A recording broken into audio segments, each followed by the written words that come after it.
Hey folks, we are here in the Tele Vue booth, the premier booth of this show. This is it. This is where it's happening. This is where you have to be, right? Absolutely. Except, of course, for our booth, of course, this is the most important booth in the whole place. I'm here with Dave Nagler, and he's going to show us the big show here is the new Delos. Yeah, we're showing a couple of new things and a couple of old things in new ways, so we'll go through that. But certainly the biggest intro we have is 5 new focal lengths of Delos eyepieces. We currently have a 6mm, 10mm, and 17.3 on the market, but we're filling in the line with a 14, 12, 8, 4.5, and 3.5 focal lengths. So doing the whole thing with the radiance. That 17.3 is such a piece of glass. That's got to be the largest field lens of any eyepiece in the world. No. I mean the eye lens? Yeah. The eye lens is pretty large. Huge, yeah, it is pretty large. But let's go over and we'll take a look at those eyepieces.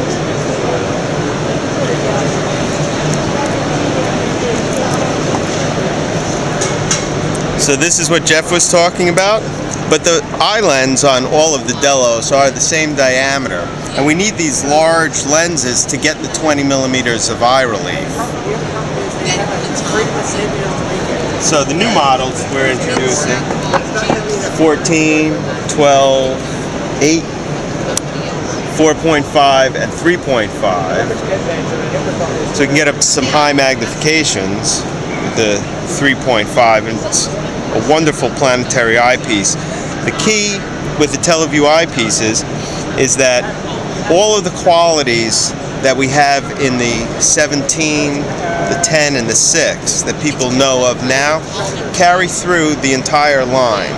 That's the one thing we have to do, is make sure that the unique design for each focal length performs the same, so that you're assured when you buy a Delos, if you have one in the series, they're all going to have that same quality and characteristic of the image, which, by the way, is patterned more after the ethos design, the 100-degree design, and the qualities of distortion correction, neutral tonality, sharpness to the edge, comfortable eye relief. In fact, the ethos line has 15mm of eye relief, and we felt that by narrowing the field to 72 degrees, we can extend the eye relief to 20mm, and thereby covering the radian series, and as well as make the eyepiece smaller. Because if we were to extend the eye relief for the 100 degrees, the eyepiece would be huge. Right. Right. So, right. I also love the new articulation on the. Oh, good point. I'm glad this is really smooth. Glad you brought that up. It simply slides. It's got a nice, just sliding motion. It's got these marks here, so that once you're set, you kind of know where you want to keep it. Right. The nice thing about this, and the way I like to use it, is this is a lock. So you hold the top, you loosen it a little bit, and I just like going in a nice sort of screw thread motion. Sort of like even focusing it, yeah. Right. So even though you could just slide it directly up and down, it kind of pulls a little bit, but you get a much finer movement if you just sort of do that screw thread motion. Once you find your eye point, you can then just lock it. Right. It's great. It's got a nice fluid motion to that whole thing. If you could feel that, it really is great. Yeah, and with the 20mm of eye relief, it's got quite a travel too. I don't know if you can see it, but you can get a nice travel to the eye guard. So that's kind of the story with the new Delos focal lengths. They should be available at Camera Concepts in probably November. Okay, great. So let's show you. We've already got our orders in, so what's coming. Good. What's coming out immediately, actually, is a new case for the NP101. The NP101 case, previous case, was 7.5 inches longer. The diagonal was kept stored on the scope, Right. as you know. Right. But we were able to cut out 7.5 inches by having the diagonal stored elsewhere. In this case, we came up with these two accessory pouches that are built into the lid of the case. These accessory pouches are removable. They're just held in there by Velcro. They're removable and have a handle, so you can take them out. Carry it. You know, if you have your accessories in here, you're not taking the scope. You want to take just your eyepieces to a star party. Away you go. You can do that. This is hard ethafoam. The case is designed to cradle the telescope actually on the tube. This is great for keeping it in collimation. It just right, because now it's everything's resting on the tube, not the front cell. Extra padding for the focuser on the 10-to-1 focusing unit. As you see, the star beam fits in well in the case. Plenty of room for eyepieces in this nice compact size. much more compact. Is this too long for airline travel, or is it? It's not too long, but it's probably too high. Might be a little bit deep. Yeah, it would be touchy. But it's questionable much whether you can get it in. handle. Yeah, Much easier. yeah. Oh, and talking about handle, I'll show you that as well. You got to zip these closed. You don't want your accessories falling out. But we have dual handles here that are very comfortable. Nice. Very ergonomic and comfortable. It makes it very easy to transport. Nice solid latches. And finally, for people who have the existing longer case, this will be available separately. Also, the bags will be available separately. Excellent. So we can do that. Excellent. And then finally,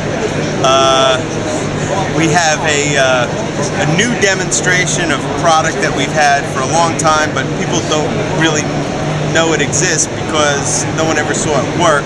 Well, we made it work, so follow me over here.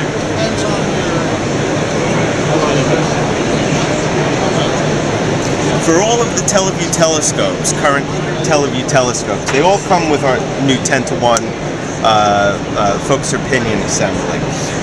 For years, even when we had the 6-to-1 focus mate, we've always had an auto-focusing capability. We're the only company that has what's called a closed-loop auto-focusing system.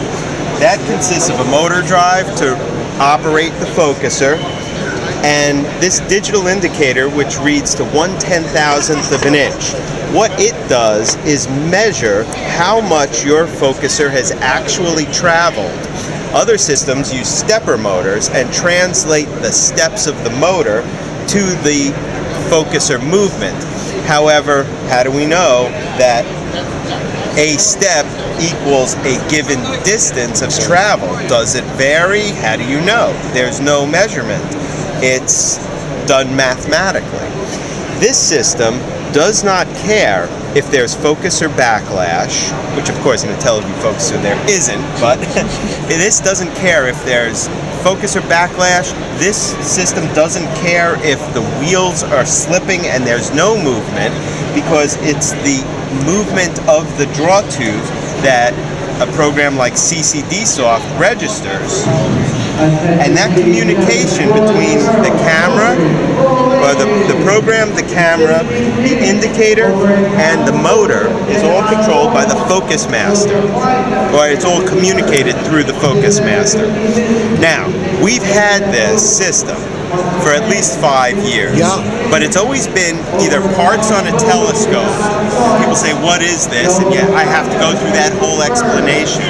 Or they're parts on the table. People say, what is this? I said, we have to find a way to demonstrate it. It means I need stars. I need to have stars in here. So I created this demonstration, which uses a telescope here in reverse as a collimator.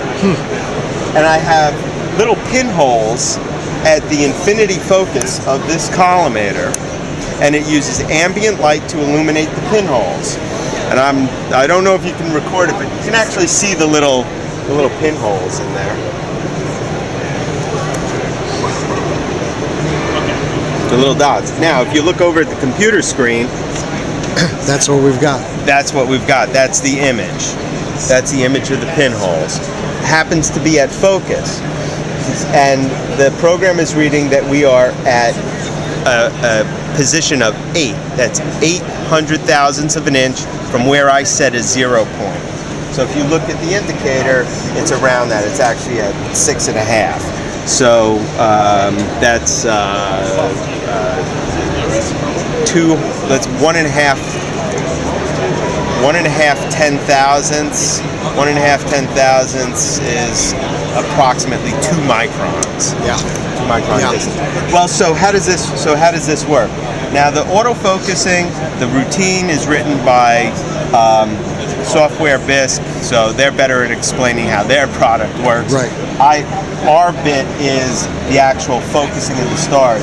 So if I use their at focus, you'll see it's taken an initial value. I actually bumped the table, which is why the stars look different. So it takes an initial value and a reading that it found a maximum pixel value of 14,000. Now it's just moved the focuser and it took another image and found, oh, we went a little out of focus because the pixel value dropped. And if you look over here, you'll see that the program is energizing the focuser to move to a certain position. That position is fed back to the computer. You see it's way out of focus now? Right.